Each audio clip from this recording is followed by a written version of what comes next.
Well, hello and welcome and hello and welcome and hello and welcome. It is Un Poco Mas, the show where we give you just a little bit more. Thank you for tuning in today. I just want to do a really quick one today. Long day today, guys. For those of you who are trudging through toward tax season and all that fun stuff, boy, my sympathies are with you. I kind of can't stand this time of year. Just, burning the midnight oil, burning the candle at both ends, burning my tuchus, all of these things. But anyway, guys, it's your old buddy, Mini Water.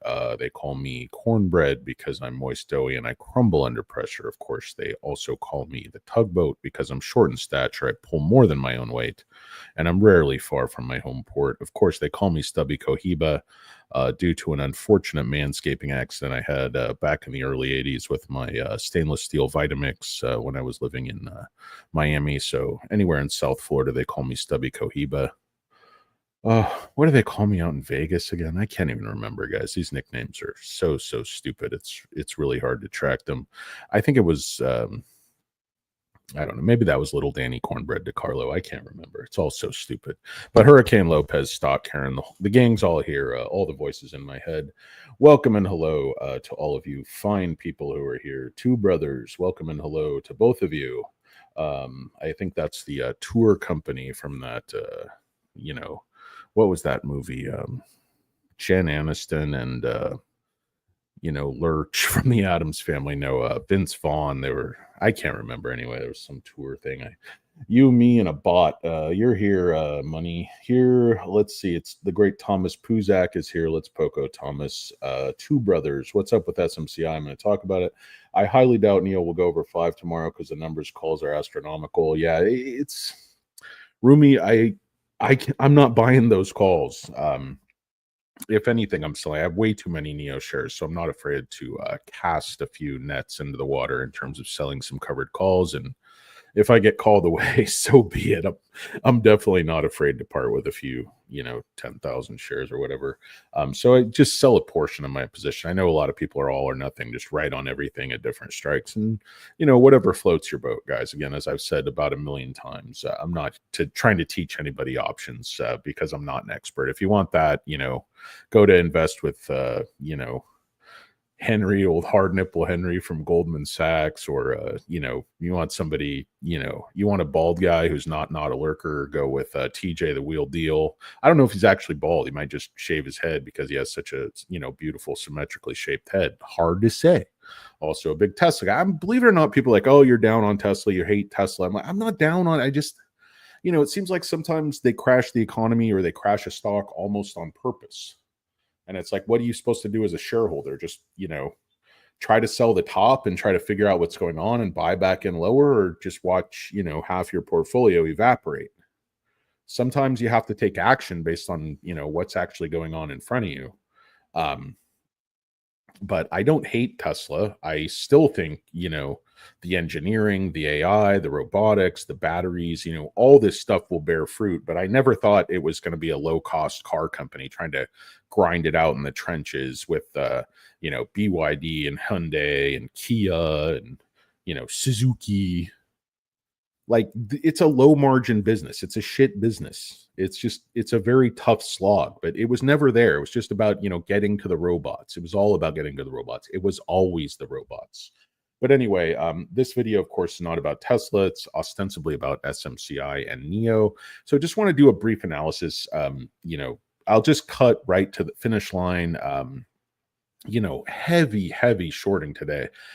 If you look at NIO, yesterday they borrowed 15 million shares, and today so far they borrowed another 12 million.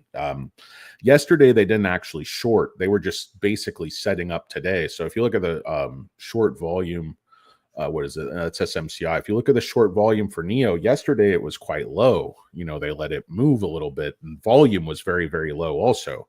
But the aggregate short volume ratio was only 30. Today it popped up to 64. I mean, just to give you an idea, a high ratio for NIO has been in the 40s recently. So 64 is very, very heavy shorting. And you're going to see that reflected once you see, the filings. But again, the filings are 2 weeks delayed. So, all these aggregators have always been running behind this sort of short mafia because they don't expect this kind of behavior. I mean, you can see they were just selling 149 million shares short 21st of February. So that's increased almost 60 million shares in the last month. And during that same period, the shares on loan have come way down. It's recently crept back up a little bit, but overall it's come way down. And that's what I kept telling you should look for. You see these excessive shares on loan, sometimes double, or in this case, it was like 2.5, almost 3 times the actual short interest. And then you start to see that flip. And, I believe that's because the smart shorts are working with the longs. Of course, nothing's coordinated, right? Nothing's illegal. Market makers would never do anything unethical just to take money from stupid, impressionable, weak retail piker investors like ourselves, or maybe they would. But, you see like Jane Street, you see Citadel, you see companies that are on both sides of the fence, like often will be, the big mega banks, JP Morgan, Citibank, the banks that like to trade, and of course the huge traders, the Vanguards, the Goldman Sachs, the BlackRocks, these are the dark masters of the universe, and they decide when a stock flips. But it just doesn't make any sense to be shorting that many shares from 5. They were also shorting a lot of shares from the low 4s. It kind of eased up over the last couple of weeks. But you just think, it feels way more like they're holding it for a run up to flip the stock than it does they're going to, plan to short it back down to the mid 3s or whatever to make money from here. I mean, just reach a point on the chart where you're, damn near zero. And if you look at this, number right around the red line where we are, right at 471, I mean, you see it was consolidating here back in November. And then it was resistance again here in December, broke through briefly, but that was just a complete pump and dump. Resistance again right here, 26 December, resistance again, 6 January, runs through a little bit. Resistance again, 21 February, again, 26 February, again, another little breakthrough pump and dump on the 27th. But really the breakthrough comes here on March 11. And this is the only time the stock's been trading above this line and consolidated above this line since it, fell off the cliff here on 11/11/2024. And it actually held this level. So this is the same level, that was the low on the 13th of March, same level that was the low on this huge green candle day, basically where it opened, I guess, the 11th of March. So this retest is not completely unhealthy of this line. So it retested once. If it bounces again, this would be, the second retest of the line. Nice double bottom pattern. ER is good. CATL deal could be off to the races. Shorts could start covering. Now, recent history suggests they just might step on the stock like they, like to step on my low-hanging aging testicles. Grandpa's old apple bag, if you know what I mean. But if it can hold above this line, it looks like it could definitely retest the 7 area. Of course, people are just hoping it could, retest 6 here. But there wasn't much action at 6. If you zoom out, it's okay. It did meet resistance twice over here and again over here. So, let's just not get ahead of ourselves and be ridiculous and start talking about old lucky number 11. Let's just, hope we can hold 5 or even hold this sort of 470 critical horizontal line. And then talk about 6 and just, be realistic, be down to earth. Don't be a complete fat raving lunatic idiot as we're wont to do.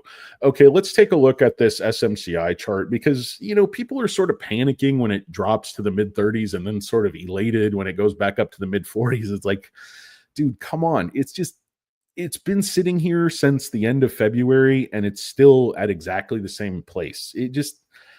They're playing with options, and also they're actually playing day traders. I mean, you see these setups and then these, I call them, Thor piss hammer candles where they just drop the stock between like 23 and 25 cents on moderate volume and be like, how could they fix the ask, They just put huge blocks on below the market price and they just drive the price down. They bid down there and they're controlling the bid and the ask in these huge blocks, and it just overwhelms all of you mom and pop, ma and pa kettle out there, and they just drive the price where you want. If you have enough money and enough conviction, you can control price action down to the tick.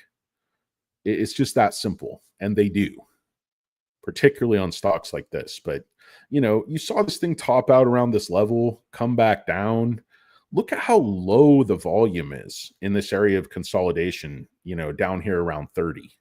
But if you look realistically, ever since it fell off the cliff, ever since the Hindenburg nosedive, if you take out sort of the extremes, it's really been trading in sort of this, 30 to 44 channel. So it's right in the heart of that right now.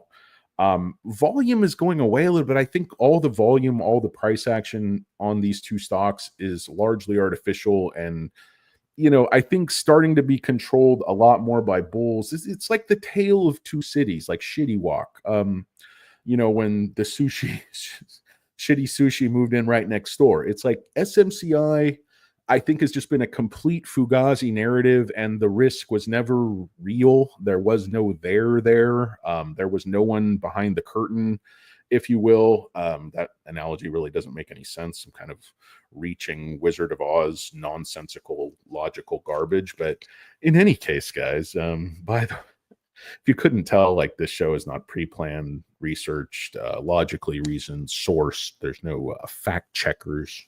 There's no production staff. It's just stock Karen.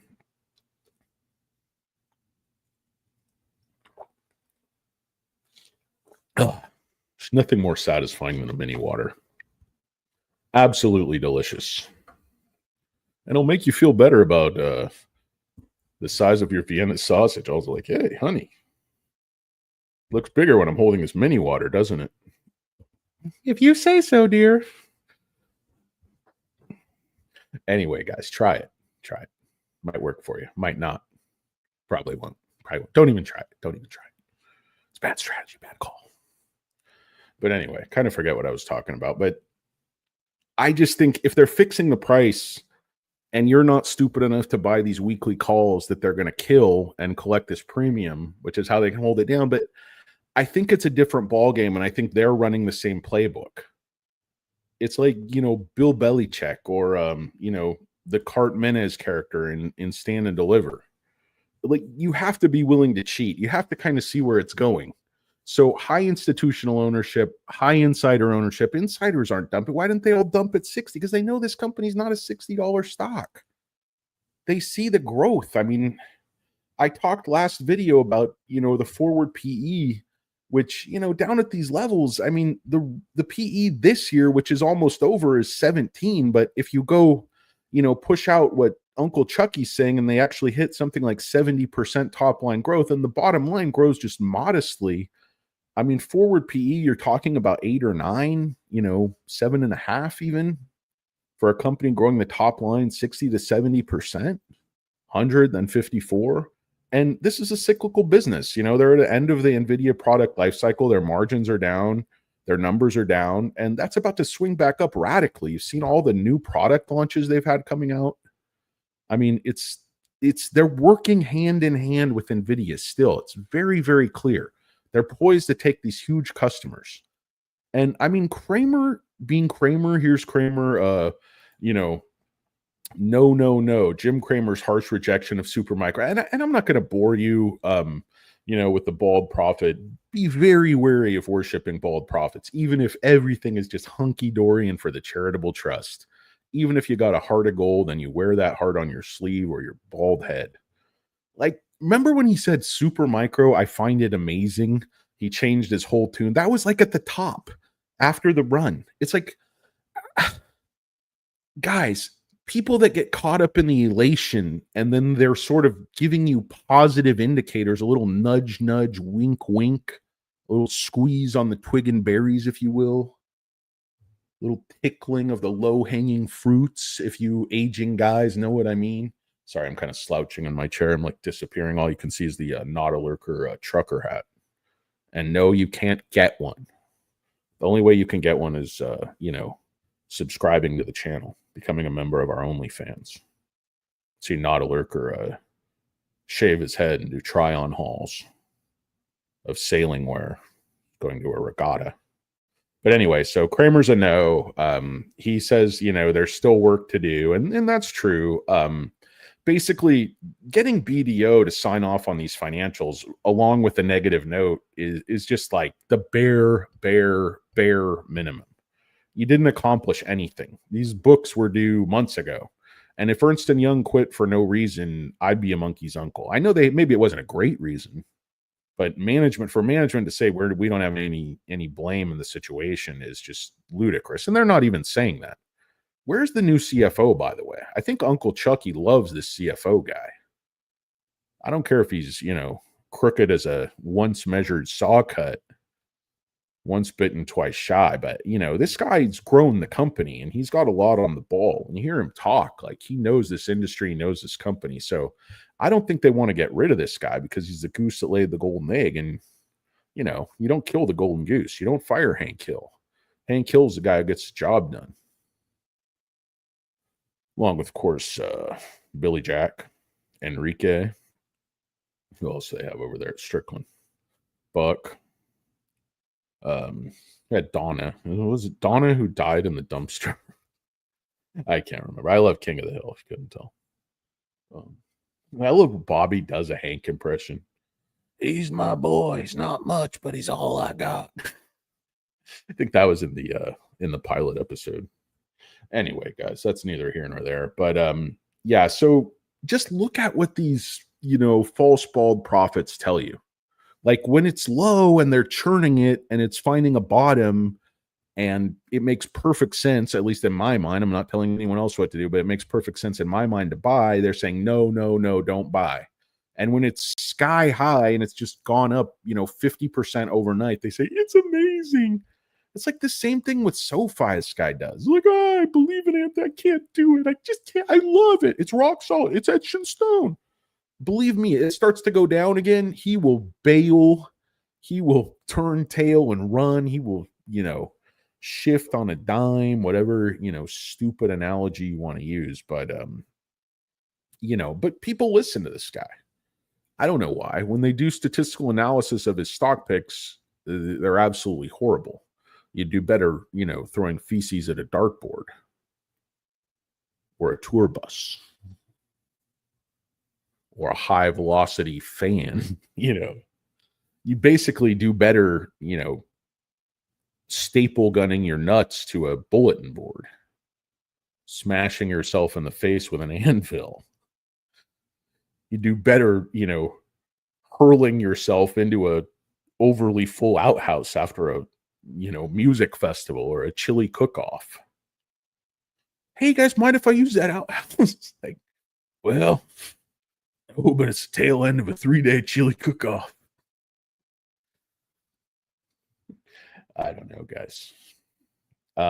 Anyway, so I don't really know what this video is about, but sort of NIO is the opposite. They don't make money. I think it's this huge theoretical chance, but everybody's saying, okay, BYD is killing everybody because they can charge a battery now in 5 minutes, so swap's irrelevant, right? And I mean, it reminds me of the story told by my biological father, Anthony Noto, of the time when the big bad wolf, Goldman Sachs and Apple teamed up to create a little product that I think and most of you guys use, a little personal banking product called Marcus. Now, Marcus was such an overwhelming success because big bad Goldman and big bad Apple can't be stopped, right? Everybody's going to adopt that. Sorry, I just said a Canadian, right? Sometimes I can't help myself. But the point is, everything's not. Remember, what's that company? QuantumScape. They were going to make solid state batteries. I mean, they still are making solid state, but everybody's like, well, they're not even going to make any revenue till 2028. Bunch of Chinese companies already making solid state batteries. They're going to be proving them next year. And, this company was billions. The market cap was just insane because people are idiots. It's the same people that were buying Hyliion at 50 and NIO at 70 or 68 or wherever it went. You have to have some common sense.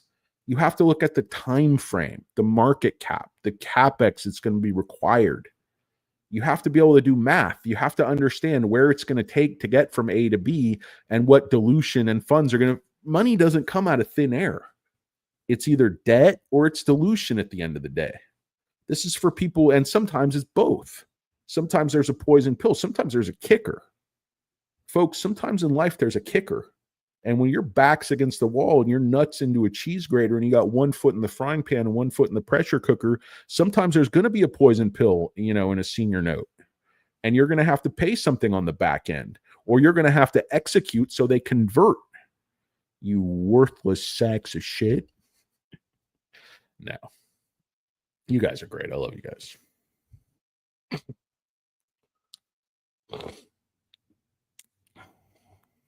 Yeah, money's on it.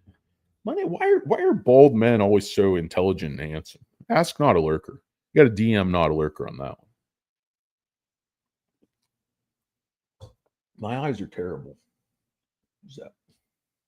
Some beautiful gray-haired person next to money in that avatar, but I can't tell who they are. Let's see. Lisa, don't sub or like, Lisa. Don't waste your time. Don't waste your time on the likes of me. We had Pramrod, Pulsera. Who were the guys taking SMCI from 28 to 65? No, it was the same guys who were going to run it up to, all-time highs again. It's a pump and dump. I mean, think about it. They create euphoria. Guys like Cramer say it's amazing. They get people buying in the 50s. Those same people, panic sell mid 30s. They short, huge from the 50s. They can cover now, consolidating, high 30s, mid 30s, worst case scenario, low 40s. It's a massive profit. I mean, it's not a bit. All the while, you chumps are putting money into these short dated calls thinking today's the day. But maybe what if today's not the day? Say, live like there's no tomorrow. Well, what happens when you don't die? You got to live another 30 or 40 years, It's a Doug Stanhope. Like, you're fat, out of shape. They said live like there's no tomorrow. Its problem is you wake up in 20 years. You're fat, you're out of shape, you can barely walk. I thought I was going to die 20 years ago. Anyway, guys, what do you guys think? So the short ratio, again, we haven't seen it. It's 52 today for SMCI, so really stepped on it. We haven't seen anything this high. This goes back to 224, so this goes back for a month. And we haven't seen a short volume ratio in the 50s. So the last time we saw this ratio was on the spike on that run up to 64, whatever it was. What do I glean from this? I glean from this that there's very few shares to go around, and institutions are very eager to accumulate those shares in the high 30s, and they're very eager for you to sell you those. Now, like I said, with enough money and conviction, you drive the price where they can take the price back to 35. They could take the price back to 28, but it's not working because retarders like us are stubborn and stupid, and we have more money than sense, and we're just going to buy that dip. And we're going to say, by the way, give me some more chips and salsa, garçon. I'm going to buy that dip 8 days a week. How do you buy something 8 days a week? Well, you do it twice on Sunday. Us Amish work double hard. Dude, if you guys haven't seen the show Amish Mafia, you have to decide if you're on the side of the elders or if you're on the side of Lebanon Levi. Lebanon Levi runs the whole racket.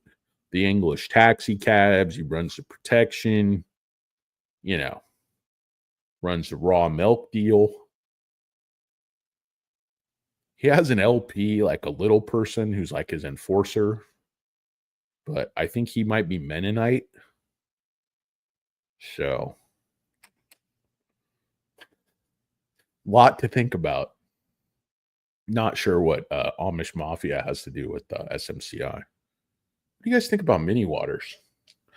I have literally had, I think, about 30 mini waters today. And I think I'm still dehydrated. But I'm in fairness to mini waters, I am a bit portly. So, there is dilution. It's not only dilution with your stocks, there's dilution with your portly, idiotic pseudo-analysts on YouTube.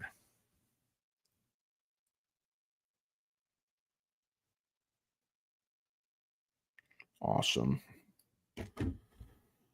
So yeah, so this show's pretty much run its course, pretty much a huge turd. NIO, of course, you have the huge catalyst coming up in terms of earnings, and then SMCI, Nvidia has these announcements. As Cramer, the comment he made about Michael Dell, he's like winning. He's like, you see how hard it is with HPE, and HPE came out with these honest, projections for next year, guidance, and said, we're shitting the bed, guys. We're not a player. We're not growing. And Kramer's like trying to say that Dell has a superior liquid cooling solution to SMCI. Well, where is it? Where are they hiding it?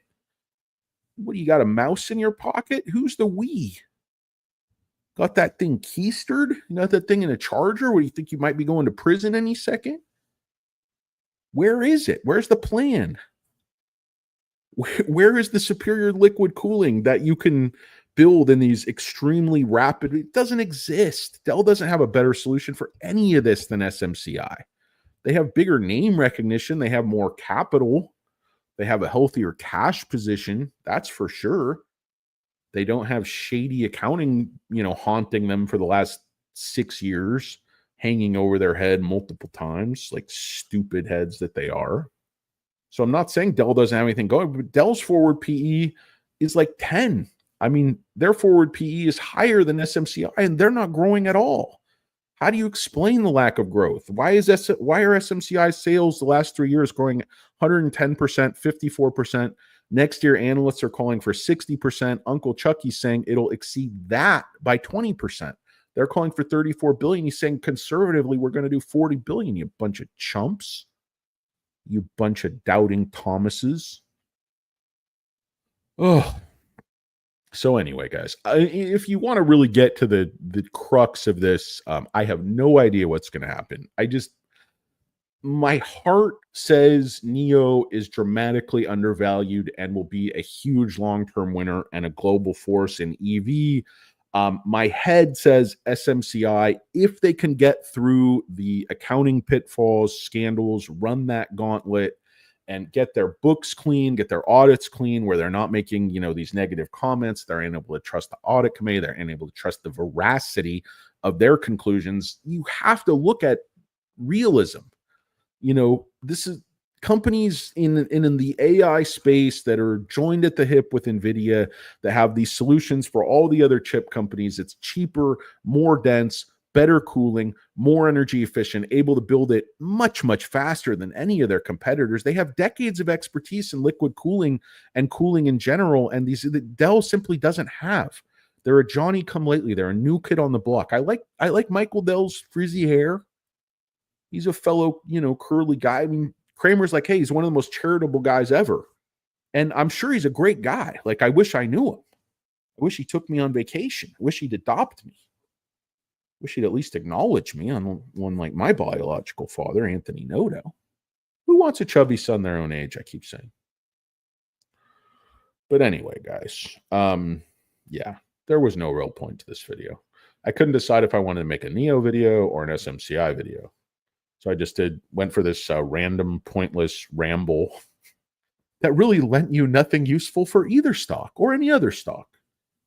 Added nothing. If you remember the speech from, I think it was Happy Gilmore, where he gives the speech about how horrible, the principal gives the speech about how horrible the answer was and how we're all dumber for having heard it, and how his wife is a dirty whore who cheats on him all the time. Or Billy Madison, I'm sorry. Happy Gilmore is the golf one, of course. Great Carl Weathers.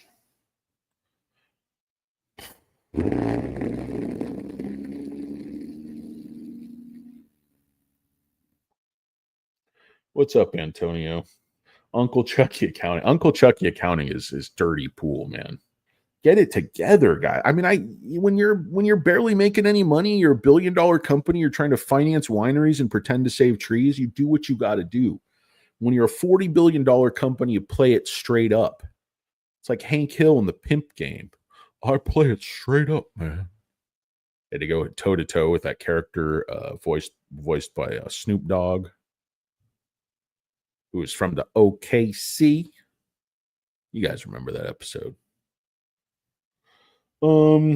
What are the catalysts, Antonio? NIO and SMCI. I'd never buy a NIO after seeing the trunks cut people's fingers. Yeah. Okay. I mean, yeah, that was unfortunate. Did NIO's trunks cut people's fingers off? I heard about that. I don't think that was widespread. I think that was some kind of a freak incident, and I'm sure they've addressed that through the appropriate channels. Talk to perhaps a trusted member of the clergy. But yeah, no, cutting people's fingers off with your product is bad. It's bad. It's really bad. You don't want that. So yeah, Antonio, yeah, you never seen, one of SMCI's servers, attack somebody's balls and accidentally castrate them while they're trying to install some type of liquid cooling array, something of that sort. Once somebody loses a testicle when you're talking liquid cooling, the whole thing just loses its shine, guys. Never go bungee jumping, Mexico. They just don't have the regulations. I'm to quote the great Chip Douglas. Anyway, guys, what's up, Mr. Premium of the Option? Good to see you in your giant sun hat, just loving life, probably enjoying your beautiful bass boat. Premium of the Option's man who could buy like a $300,000 bass boat, like 4 subwoofers on it. Try to impress the young ladies out of Lake Havasu.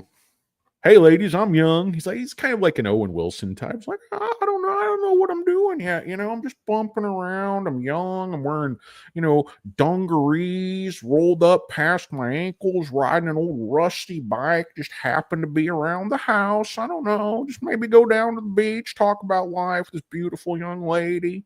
She already has a fiance, but hey, I'll bone her anyway before this movie's through. I'm going to do it. She's half my age. Doesn't make any goddamn sense. Whole thing's a farce, but hey, Hollywood has a formula. They're going to pay me. What are you going to do? I shot this whole movie taking a bunch of pills, whatever. Guys, you know how that pretty much tells you everything you need to know about these stocks, about the markets. All like an Owen Wilson movie. Let the crow's feet be a roadmap here. I love Owen Wilson. I'm not trying to hate on Owen Wilson. I'm just like, you can't play like a guy in your late 20s if you're 60. It just looks ridiculous. Yeah, I know the gag is you're supposed to be old interns, but it would be a funny gag if you're like in your late 30s. It's just sad if you're like in your late 50s and they spackle your face with like 60 pounds of foundation. Vince Vaughn isn't even acting. He doesn't even know who his character is. He's just trying to get the hell out of there to go on vacation. Whatever. Just go smoke cigarettes in a poorly ventilated basement. Curse life. I don't think that's an act, guys. Big guy just needs a little alone time. Just needs to recharge the batteries. Hey, who writes this fucking dialogue? It's because written by like a first year C- theater student, some shitty liberal arts college in, I don't know, Vermont. God, I fucking hate you guys. I hate you guys. I wish I could express verbally the hatred I have for you. If I could bring that to you, just so you would understand what makes me tick. Besides these mini waters, of course, which are delicious.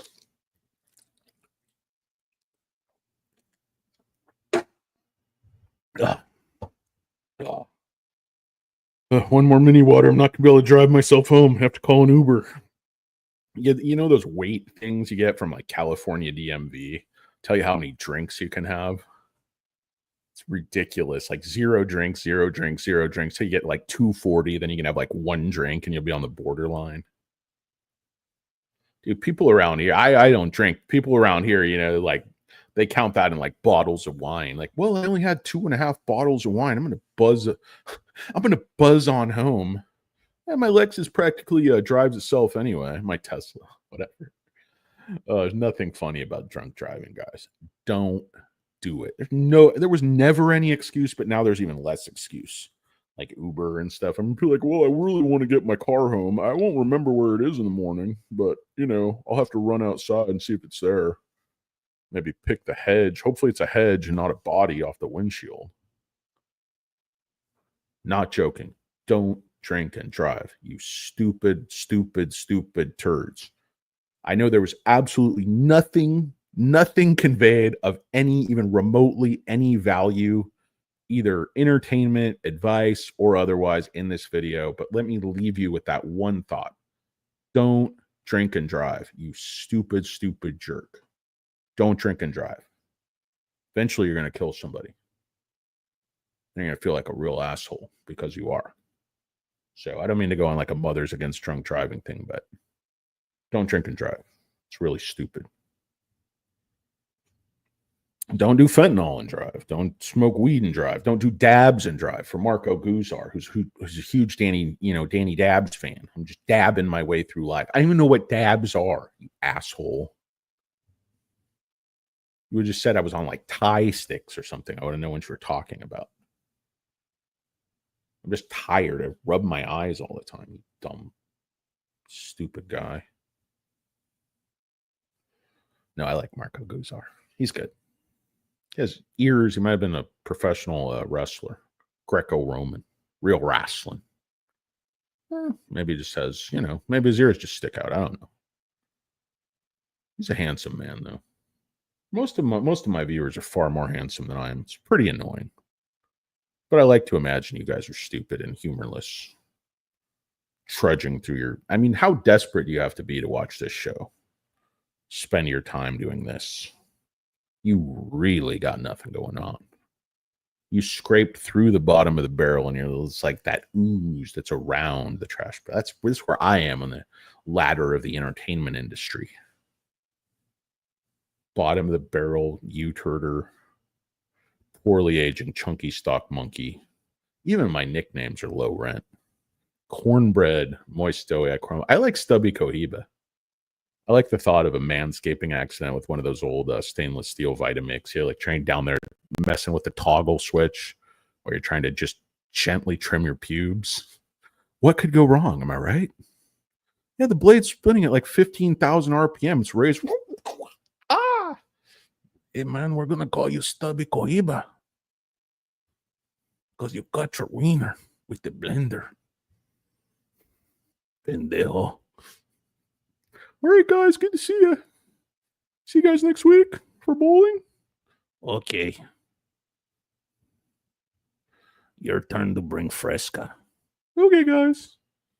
Somebody help me change my bandage? No. Okay.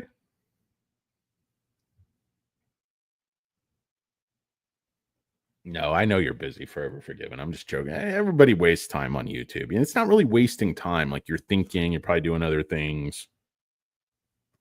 Want to know what those other things are. If you're a chubby chaser. Chubby chaser, keep it to yourself. What you do in the privacy of your own cubicle stays in the cubicle. Unless your boss walks in. You just try to zip up your fly real quick. Hey, what were you doing, Murphy? I was just checking myself for ball cancer. Ah, good man. Good man. When are you going to get me those TPS reports? Tomorrow morning, boss. First thing. Get out of here so I can unzip my fly again. Hey, Murphy, I think that's gay porn on your screen. Get that off. District manager's here.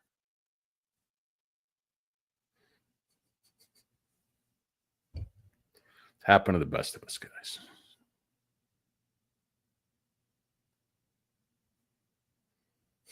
What's up, DJ DNA 0746?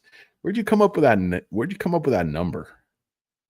What's wrong with you guys? I know there's not another, probably like your half of your zip code from like your broken home. You went to like, your dad's house, the zip code ended in, 46, and at your mom's house, the zip code ended in 07. You're just like still not over it. Came up with some weird name. An homage to that custody arrangement. But who knows, guys? That's just a off-the-cuff guess. I don't know. Could just be a random number. Could be his two kids' birthdays. Could be his ATM PIN number. Could be Bosco. I don't know. Bosco. Give him your PIN number, George. He's trapped.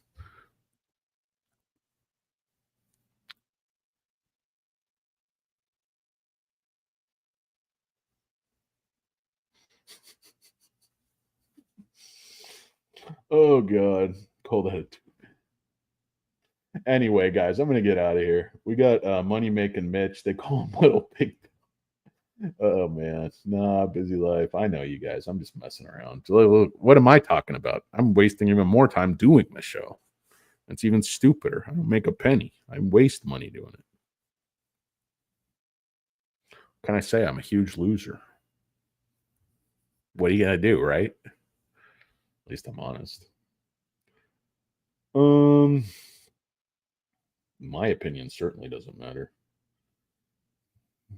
Yeah, I mean, McLovin, $10 billion quarter should come sooner than later, like Q2, which will be, October to December. Remember, their fiscal 2026 starts July 1st, so that's coming right up.